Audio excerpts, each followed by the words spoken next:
Hello and welcome back to Ranma VR update number 4. I'm sure some of you thought that I had probably abandoned the project, but no, I have been hard at work. I've actually taken it from Unreal Engine 4 up to Unreal Engine 5, which has been quite a process and has taken a long time to get stuff functional again. I've also been playing around with implementing characters using Vroid Studio characters that I've made for Akane and Ranma and things like that. And they're not very good. So if you're a character modeler or someone that would like to contribute to this project and you have some experience making characters that look better than this for anime characters, then please reach out because I would love some help on this.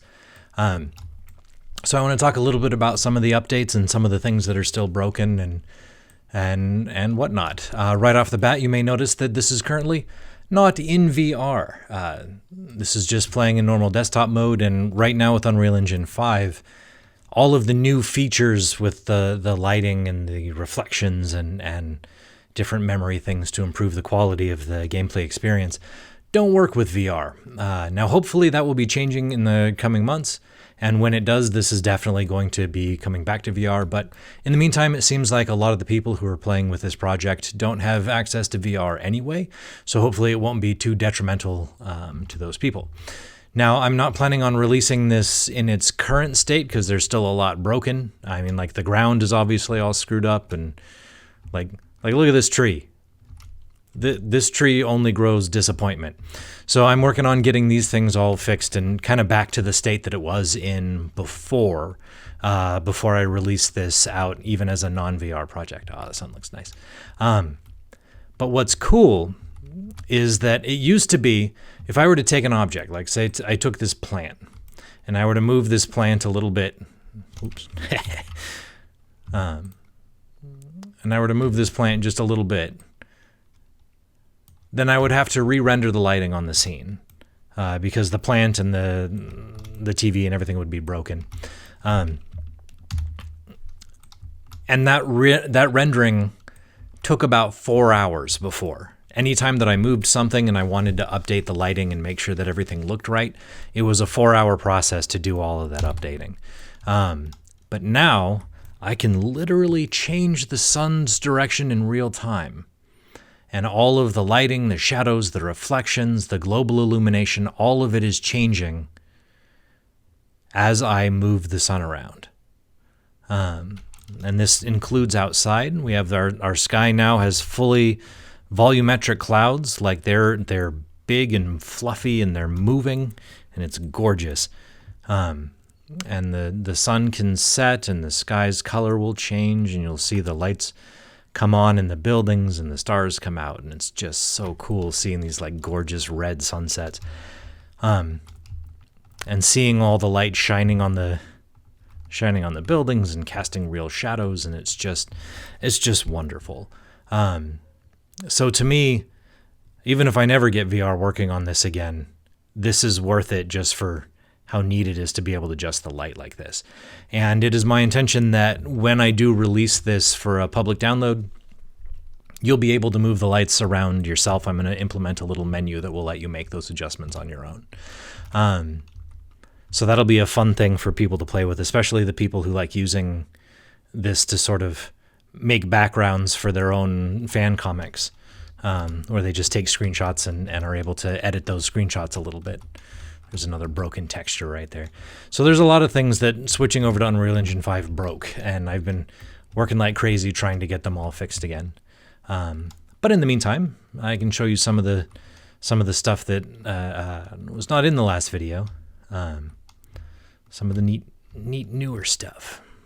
So heading up the stairs, I'll take a brief detour back into the Sao Tome's room, because like this is once again something that I just love with the new lighting system, is even something as small as the clock here is actually casting a glow onto the desk. Like it's a really cool subtle little change.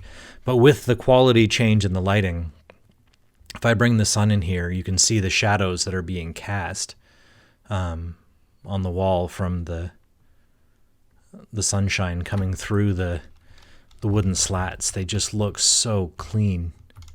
It looks so nice on the wall here and on up here. Curving around the little pot here on the back.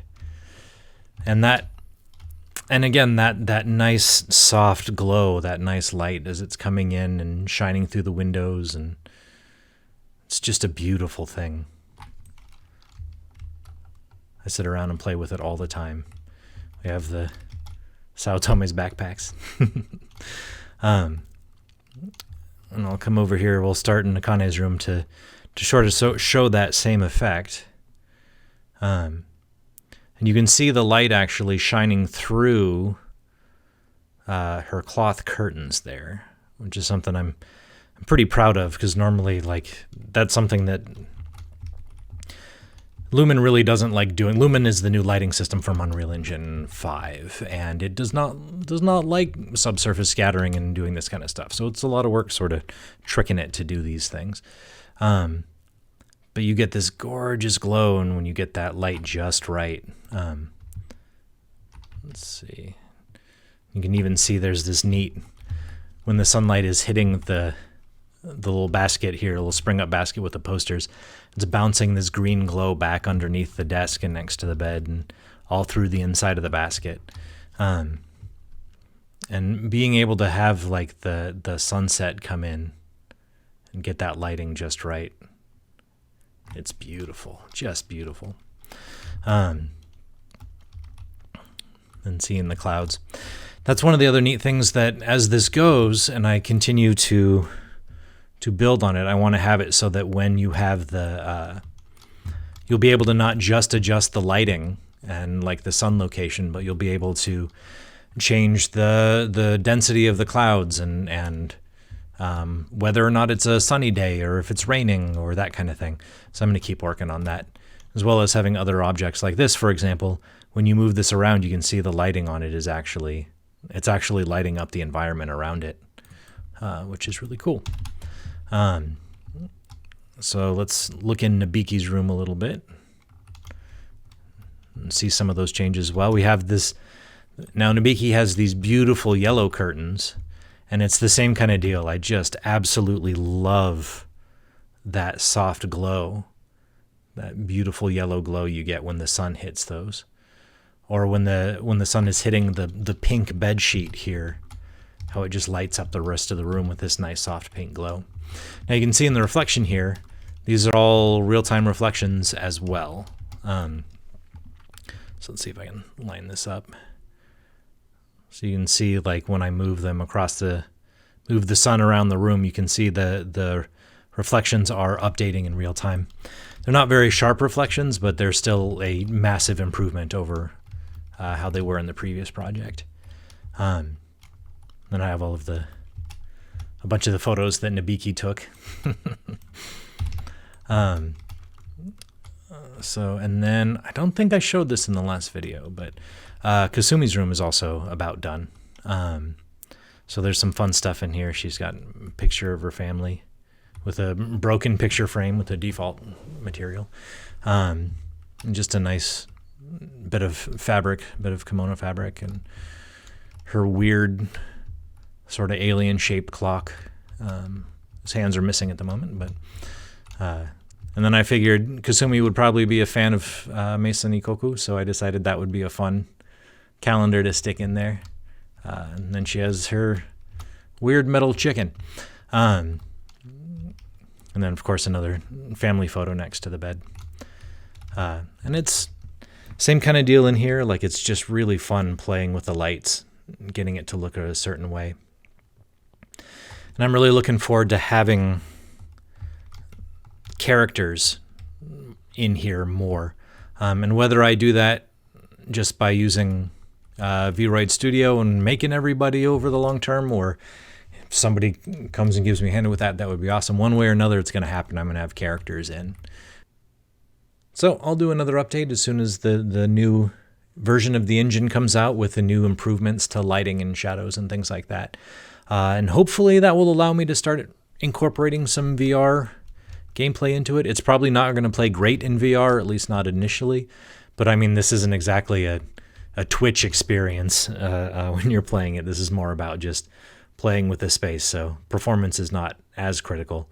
So thank you to everybody who's been sending comments and writing messages and stuff like that. It really does mean a lot to me. I really appreciate it. It's nice to know that I'm not the only person who's excited about a project like this. So, all right, I'll talk to you guys next time.